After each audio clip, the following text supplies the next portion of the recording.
Is it the position of this administration that the press should not prominently cover the deaths of U.S. service members?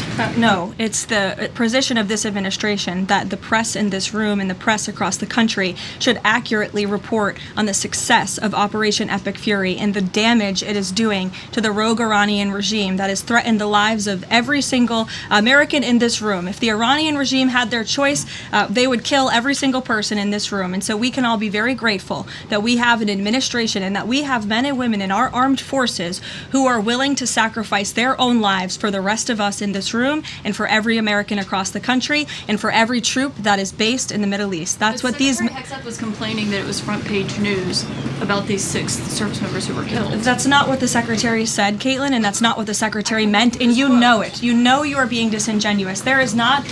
We've never had a Secretary of Defense who cares more... Drones get through or tragic things happen, it's front page news. I get it, the press only wants to make the president look bad. Yeah, As you know, we cover the deaths of U.S. service the, members under every president. The press does only want to make the president look bad. That's a fact. Especially you. No, listen to me. Especially you and especially CNN. And the Secretary of Defense cares deeply about our war fighters and our men and women in uniform. He travels all across this country to meet with them, to connect with them, and your network has hardly ever probably reported on that. You also had the chairman of the Joint Chiefs, Chairman Kane, who's a brave patriot, standing alongside the Secretary at the Pentagon this morning, again expressing his condolences to these families. And I just told you that the President of the United States will be attending their dignified transfer. So please, that's not making the president look bad. That's showcasing that. And we expect you to cover that as you should. We expect you to cover that as you should, Caitlin. But you and your network know that you take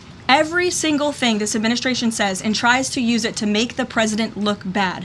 That is an objectable fact. I don't think covering troop deaths is trying to make the president look bad. If you're trying to argue right now that CNN's overwhelming coverage is not negative of President Donald Trump, I think the American people would tend to agree, and your ratings would tend to disagree with that as well.